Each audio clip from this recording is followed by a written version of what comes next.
He said, according to the contract, that we had been smoking marijuana. No. I know I came to the right place, but right. save your amen. There was a moment just before the music started when the tension behind the stage felt heavier than anything the audience would ever hear. A silence filled with unspoken frustration, with looks that lasted a second too long with the quiet, understanding that something wasn't right anymore, even if no one had said it out loud yet, and then the lights hit, the crowd exploded, and suddenly, none of that seemed to matter, because out there under the spotlight, everything still looked perfect. Especially with David Lee Roth standing at the center of it all, moving like the stage had been built for him alone, commanding attention in a way that felt effortless and undeniable, as if the chaos around him was not something to control, but something he owned completely, and for the audience, that illusion was everything, because they weren't just watching a band, they were watching a personality that felt larger than the music itself. A presence that turned every performance into something unpredictable, something alive. And for a while, that was enough to hide everything else. Because as long as the shows were explosive and the records kept selling, no one outside had any reason to question what was happening beneath the surface, but behind that energy, behind that confidence, something had already begun to shift, not suddenly, not dramatically, but slowly. As the same attitude that electrified millions started to create distance between him and the people who stood closest to him, as conversations became shorter, as disagreements became harder to ignore, and as the idea quietly formed that the success they were building was no longer being shared in the same way. Because while the world saw a band rising together, the reality inside was beginning to move in a different direction. One where control mattered more than collaboration. One where identity mattered more than unity. And one where the man standing at the center of everything was starting to believe that the spotlight didn't just follow him, but belonged to him. And by the time that belief fully took hold, the balance that once made Van Halen unstoppable was already beginning to slip, replaced by a tension that no performance could hide forever, because the truth was never about what happened on stage. It was about what happened when the music stopped. And in those quiet moments away from the crowd, it was becoming harder and harder to ignore the possibility that the very person who made the band unforgettable might also be the reason it was starting to fall apart. David Lee Roth was born on the 10th of October, 1954, in Bloomington, Indiana. A beginning that gave no clear indication of the kind of force he would eventually become, because nothing about his early life suggested the level of attention he would one day command. Yet, from the moment he stepped into the world of Van Halen, it became clear that he wasn't built to exist quietly inside anything. He was built to stand at the front of it, to reshape it, to turn every performance into something that felt unpredictable and impossible to ignore. And in those early years, that energy felt like the perfect complement to the band around him, because while the music itself carried precision, discipline, and technical brilliance, Roth brought something entirely different, something less controlled but far more visible. A personality that audiences connected to instantly, and for a time, that contrast created a balance that made the band feel complete. As if each piece existed exactly where it needed to be. But balance only holds when everyone agrees on what it is. And as the success grew, so did Roth's presence within it. Not just as the voice or the face, but as the defining image that people associated with everything the band represented, and slowly, almost without needing to say it directly, he began to act like that image belonged to him more than anyone else. Not in a way that caused immediate conflict, but in small shifts. In the way decisions were approached, in the way ideas were pushed or dismissed, in the way control started to matter more than collaboration. And behind him were musicians who had built the sound that made that success possible. Individuals who understood that what they had created depended on something shared, something balanced, something that couldn't be owned by one person alone.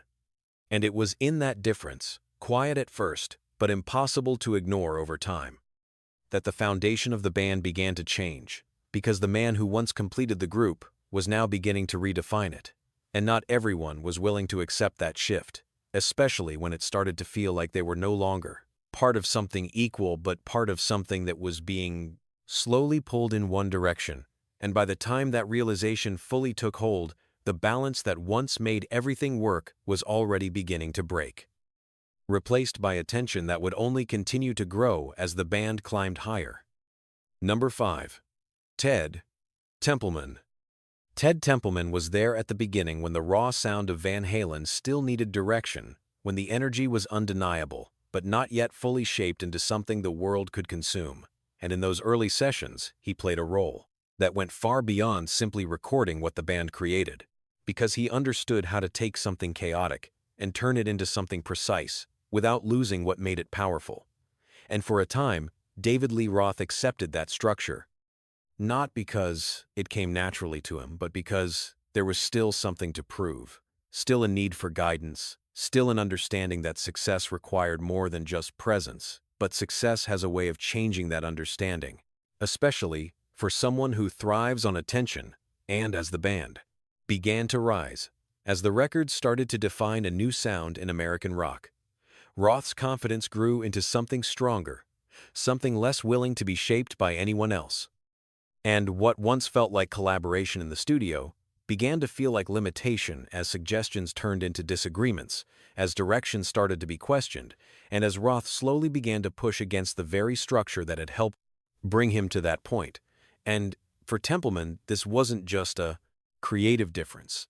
It was a shift in control, because the balance that made the band work depended on boundaries that were now being tested, not openly, not in explosive confrontations, but in small moments that accumulated over time, as sessions became more difficult, as decisions took longer, and as the sense of unity that once defined their work began to weaken, because Roth didn't just want to perform anymore. He wanted to influence everything, the sound, the image, the direction, and the more he pushed for that influence, the more it became clear that the relationship between artist and producer was no longer what it had been, because one believed in shaping the chaos, while the other believed the chaos itself should lead. And that difference created a tension that could not be easily resolved, because it wasn't about one decision or one moment. It was about a growing belief that control no longer needed to be shared, and by the time both sides fully understood how much had changed, the trust that once allowed them to build something extraordinary had already begun to fade, leaving behind a quieter but far more permanent shift, where the man who once guided the sound was now being pushed to the edge of it, and the man who once followed direction had begun to take it for himself.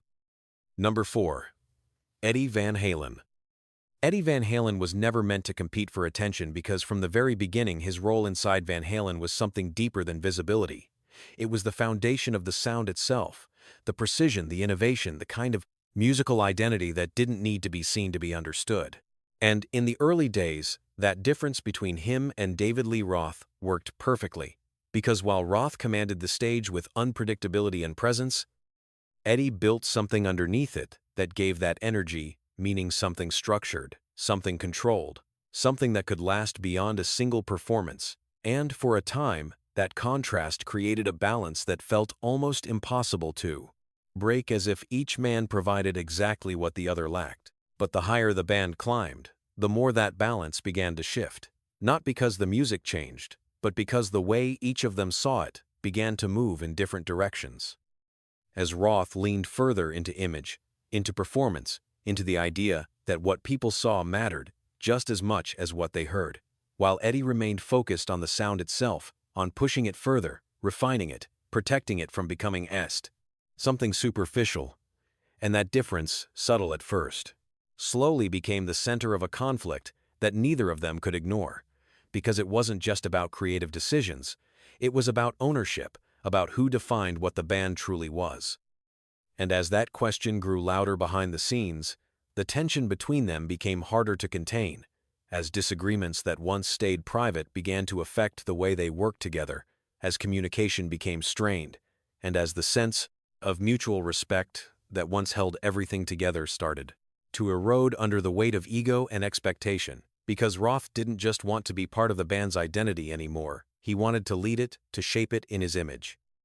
while Eddie resisted that shift, holding on to the idea that the music itself should remain at the center of everything, and that clash between image and substance created a divide that no performance could hide, because even as the audience continued to see a band that looked unified, the reality behind the stage was something entirely different.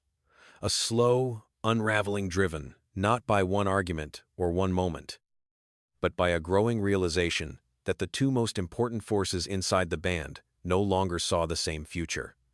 And once that happened, once that understanding became clear, the idea of balance that had once defined them was already gone, replaced by a tension that would only continue to grow until it became impossible to ignore.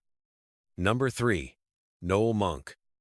Noel Monk was not part of the band on stage, but he stood closer to the truth of Van Halen than most people ever could, because, as the manager, he saw everything that happened when the music stopped, when the crowds disappeared, and when the reality behind the success became impossible to hide. And in those moments, David Lee Roth was not just the charismatic figure the audience believed in.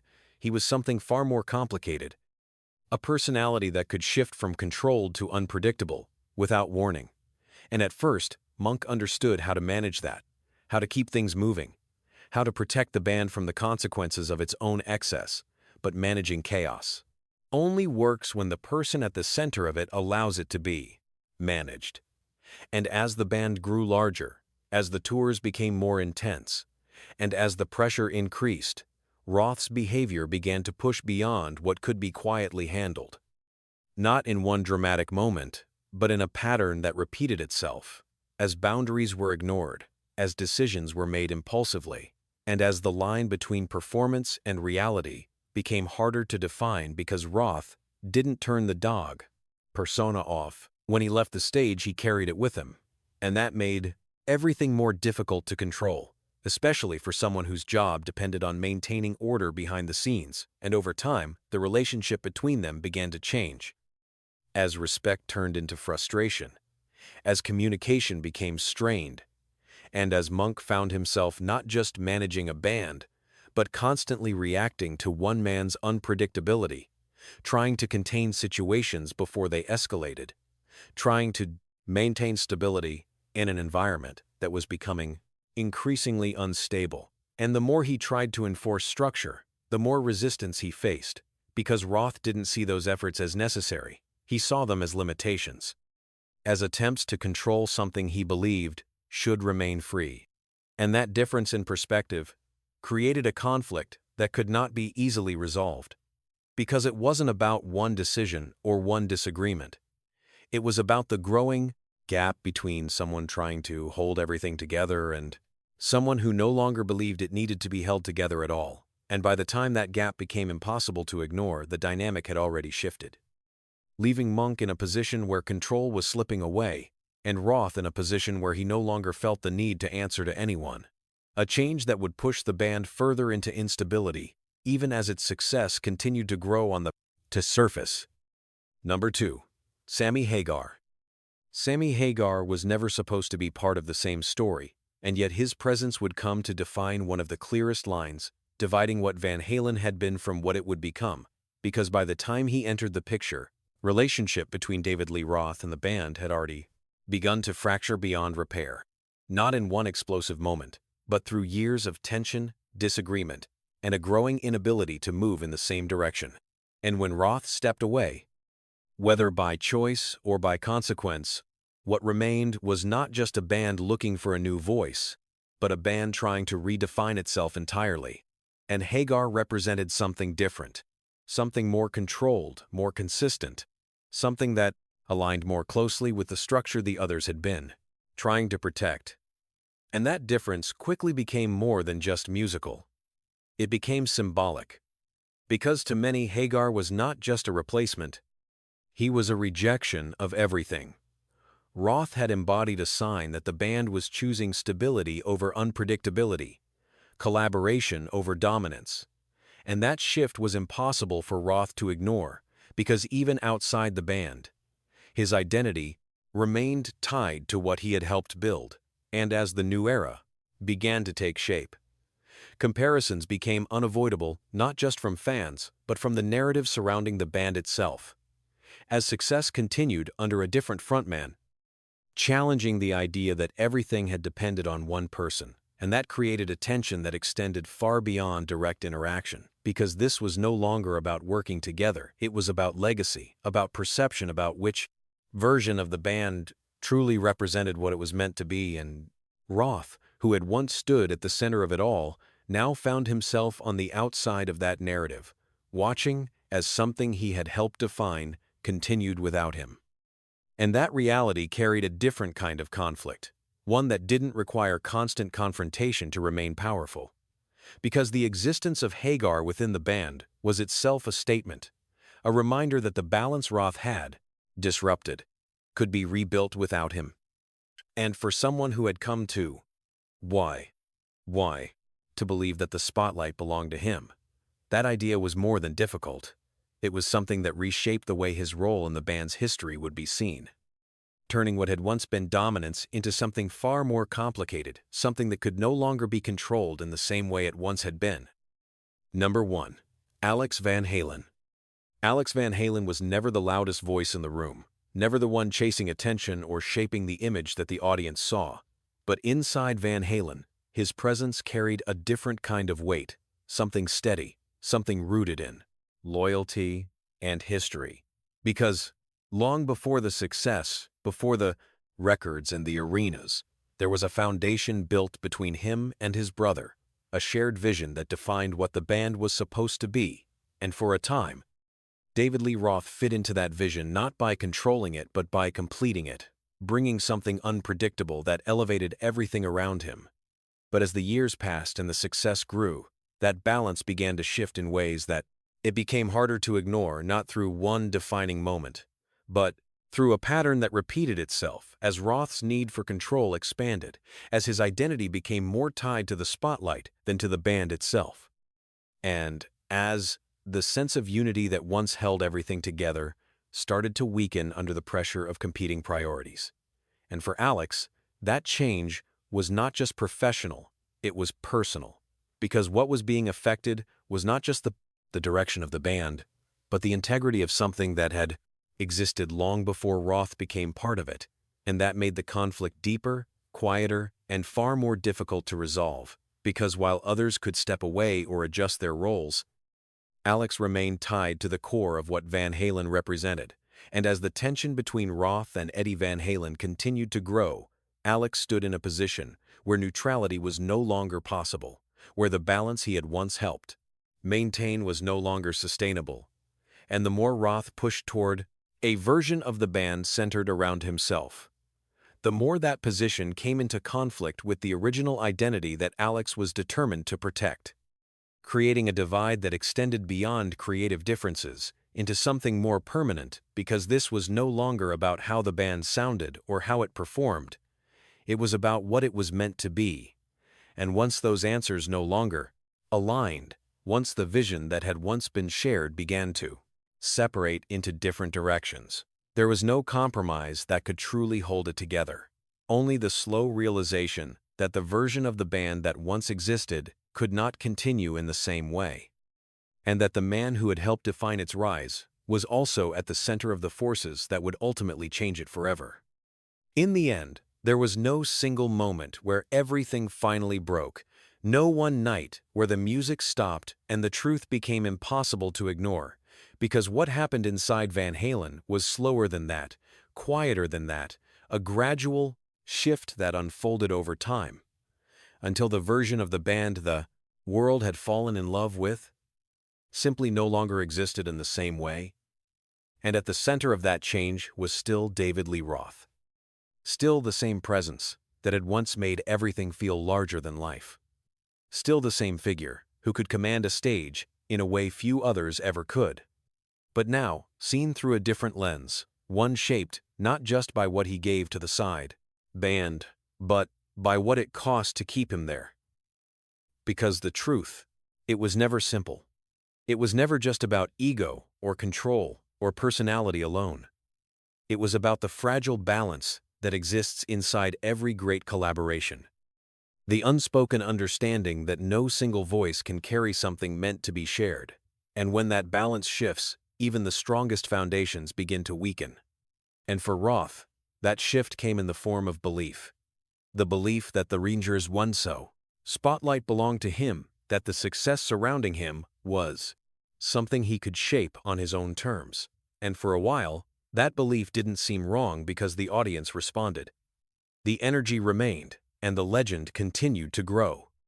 But behind that legend, the reality was already changing. Because the people who stood beside him, the ones who had built that success together, were no longer moving in the same direction. And once that divide became permanent, once a vision that had once defined the band was no longer shared at all, there was no version of the future that could bring it back to what it had been.